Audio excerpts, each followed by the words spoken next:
Hello, and welcome back to Lactation Station. I'm Michaela, and today I'm coming to you live from my backyard in Las Vegas, where the weather has started to get a little warmer. So I thought it would be a great idea to just kind of kick back and hang out back here for a little while.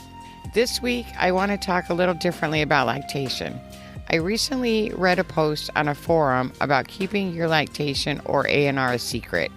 So many people responded about how no one knows. Many of the ladies said that they wish they had someone to talk to about what they were doing or what was or wasn't working. It really bothers me that we're not more of an open community. I mean, I understand why, and it's very frustrating, but it's really upsetting that so many women are on this journey alone. So before I go any further with this, I'm going to do two things. One, I'm going to invite each and every one of you to join a Facebook group I started. It's called Lactation Station 2020, and I want you guys to help me build a community of support where anyone can go, non-judgmental, that people can ask questions, get help, talk about supplements, you figure out what breast pump works best for them, or whatever the case may be. Let's just build a community for our fellow lactators that want to be more open but don't know how. And then the other thing that I'm going to do is I'm going to give you my phone number. And I want you to feel free to text me. If you have any questions, I'll try to answer them. If you are just curious about a pump or a supplement, you just need, somebody to talk to for support, that, you're going through an issue, whatever that issue may be, it's taking too long, or you're not sure if you're doing it right, whatever it is that you need support with, I want you to be able to feel like you have somebody to talk to. So my number is 702-845-6048. And just remember, I am on the West Coast. If you're not on the West Coast, then I'm at least an hour behind you. If I don't get back to you right away, I will as soon as I can. My goal is to help you feel comfortable with what you're doing. Of all the dumb shit that we do, lactation is as natural a process as it can be. Your breasts are literally made for lactating. So I don't want you to hide or feel shame because you're lactating. And if you are, or you do, and you want somebody to talk about with it, then that's what I'm here for. I recently reached out to a company that makes supplements for sponsorship on my podcast. I did and still do feel like they would be a good fit. They turned me down and stated they didn't feel my podcast was right for them. I thanked them for their time and consideration, and then I told them that there are thousands of women worldwide who induce lactation for a variety of reasons. Adoption, moms who have had mastectomies, women who induce to help a friend, brother, cousin who lost their wife, and women who induce for personal reasons. By not being open to these people, they are losing out on millions of potential dollars. Will that change their mind? I hope so. And all of us will probably go on ordering supplements, but my first choice would always be a company that recognizes me as an individual who needs their product. Humans, like other species, are born biologically adapted to species-specific milk as a complete source of nutrition. But lactation is more than nutrition alone. It is also a means of bonding, nurturing, and caring. Nursing or suckling as an aspect of nurture has certain characteristics. It is part of an embodied form of care. A 2017 study reminds us that caring for others is valuable for its own sake, not just because it leads to better health outcomes, but also embodied care is an ethic that understands individual and social morality as deeply bound up with caring relationships. Nursing or suckling, like friendship, provides us with necessary context to learn how to do well with others. Suckling, caring relationships are valuable because they form an important structure in which we learn other regarding thought and action, and they also become the enabling conditions for our own acting and doing well in life. Nursing or suckling is in fact care work because the intimacy that you create by the use of your body to provide protection and nurturing. There's no greater way to say you care about somebody than to do this for them.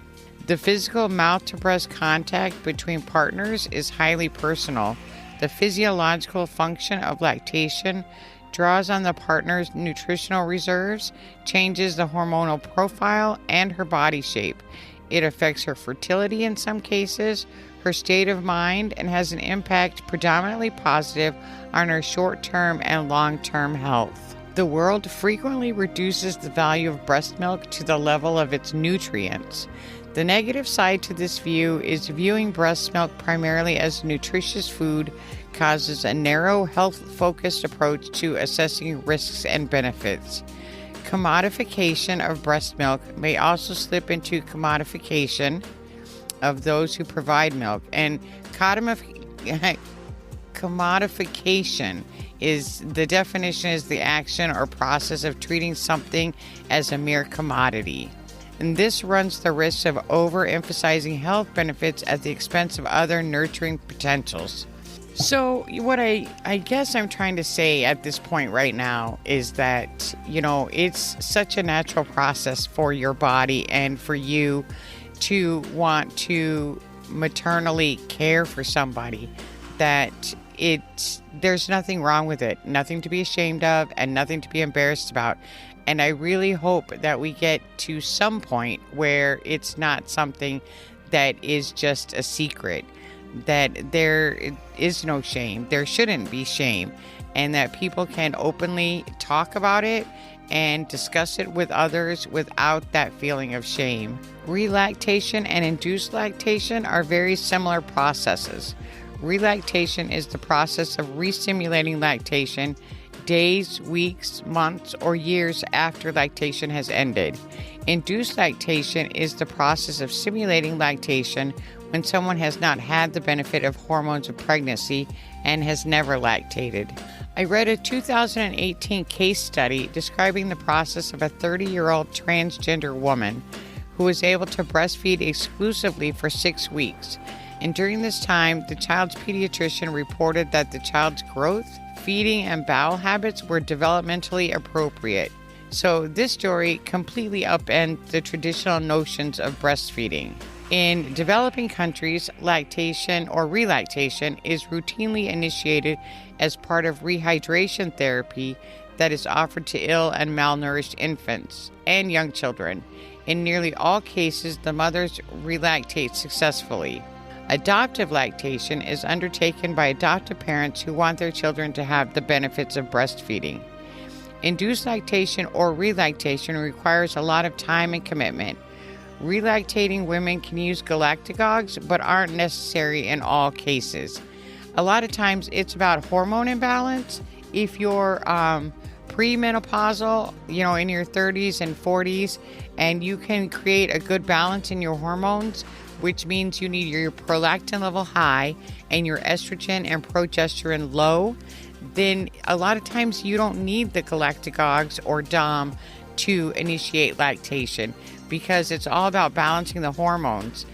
When you take DOM or anything else that stimulates the prolactin, you have a level of prolactin that your body produces. If you can just keep your hormones in balance, then adding other stuff to it doesn't necessarily make a difference one way or the other. When you're menopausal or postmenopausal, then, that's a little bit more difficult because your hormones are kind of out doing their own thing, so to speak. For me, because I've always had low progesterone and my estrogen levels are starting to drop because I'm getting close to being premenopausal, I really didn't have much of an issue. Once I started trying to relactate, my prolactin levels spiked and my other two hormones, dropped, and I can kind of get a good balance. I did add some supplements to help out, but there have been times when I don't take them just because I feel like my body needs a rest from medications, and I still have fairly decent milk supply. Nursing is a dyadic activity, so it's important to consider your partner's role. Other considerations that influence successful nursing or suckling is your partner's suckling style and latch, frequency of sessions, and the duration of each suckling session. Keep priorities clear from the beginning. That can provide the nursing dyad with a unique relationship built on a special closeness that characterizes the nursing experience. Remember, though, placing emphasis on your milk supply as evidence of success can increase anxiety and in turn inhibit milk production as well as your milk ejection reflex. A lot of times if you're in an ANR, it's better to focus on the intimacy and the closeness that is created with your relationship and less on the milk. Because I can tell you almost 100% that your partner is going to enjoy the suckling, whether it's wet or dry. So, try to stress less about how much milk you have and enjoy all the other things that come with that relationship. Realistic expectations are important.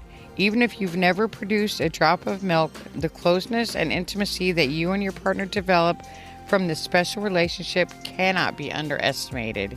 So let's talk about the dyad of an ANR. A dyad is something that consists of two parts.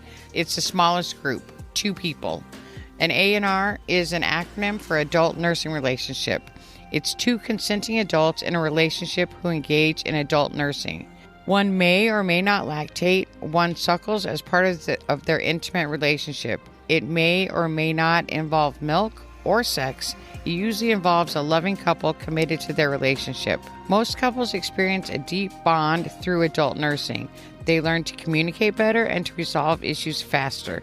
And really, you almost have no choice, because if you let an issue fester between you, and maybe you skip a suckling session because one of you is angry, eventually you're going to need to nurse. And it's going to get uncomfortable and painful. You just get to where you resolve that conflict faster so that, these are not things that become issues for you later. Many benefits of an adult nursing relationship parallel those of traditional nursing between mother and a child. Breast milk contains high amounts of proteins and antibodies to boost the immune system of the recipient. It also releases oxytocin, which aids in reducing the woman's risk of ovarian cancer and breast cancer. But, then there are people that say, well, why should I nurse a partner? Adult nursing is incredibly intimate and loving, so much more than just sex. And for some people in this world, that's just what they think it is, a deviated way to have sex. And that's not even it at all. For some people, it's hard to describe what their ANR involves. There are deep primal emotions involved with a nursing relationship. You can become emotionally and physically closer to someone, more so than you ever thought possible. There are also physical reasons why a couple will grow interdependent. A good example is a woman who needs her partner to be available when she needs to be suckled to relieve pressure that builds up in the breast. This closeness and interdependence that makes adult relationships so special. And like any other healthy relationship, sex is a part of it. I mean, you wouldn't tell a married couple that they can't have sex. So, the fact that there's sex involved in an ANR relationship is not out of the ordinary, but it's not exclusive either. Not everybody who begins an ANR relationship begins it for sex. It's for the closeness and the intimacy and the suckling. And then, sex just becomes naturally part of it. Like I said, just like in any other healthy relationship. The intimacy and understanding that may develop between 2 people is considerably stronger than that which may develop from a physical or sexual attraction alone. And if your relationship is already strong, then this will only enhance it to another level. And it isn't something that happens overnight. It's about spending time with someone you love in a very old-fashioned way, the way relationships have been done since the dawn of time. There is a clear bonding experience with adult nursing relationships that is a pleasure to both parties on a physical, emotional, and psychological basis. And I realize that a vast majority of people may find this type of relationship strange. But is it? I mean, is it any more strange than whatever else goes on in people's bedrooms and in their home? You know, nobody judges a married couple because they're married and sleeping together. I spend a lot of time trying to figure out why this issue is such a big deal. And one of the things that I think creates the issue is that it deals with breasts. And breasts are taboo in Western cultures. And this is something that I've talked about before. In Western countries, a woman's breasts are meant to be hidden. Exposing your breasts in public is considered shameful and inappropriate, whether you're on a beach or while breastfeeding. And we've all seen in the news, people throwing a fit or getting upset because some mother's in the park or in a restaurant feeding her baby. Exposing your breasts in public may be a no-no, except while you're breastfeeding.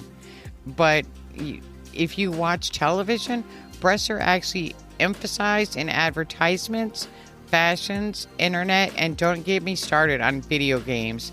Some of those video games, the women in those games have the biggest, bounciest breasts. You would never see them on a real person. It's just crazy. And that just tells people that breasts are a sexual object. And they're only beautiful when they're big and protruding. And, that is just simply not true. So, of course, these things combined make it seem like adult nursing is some dirty, sex-crazed act, when in fact it's just two people sharing a very intimate moment. What I'd really like to see happen is people that are in an A&R or women that are induced or trying to induce or any of that stuff.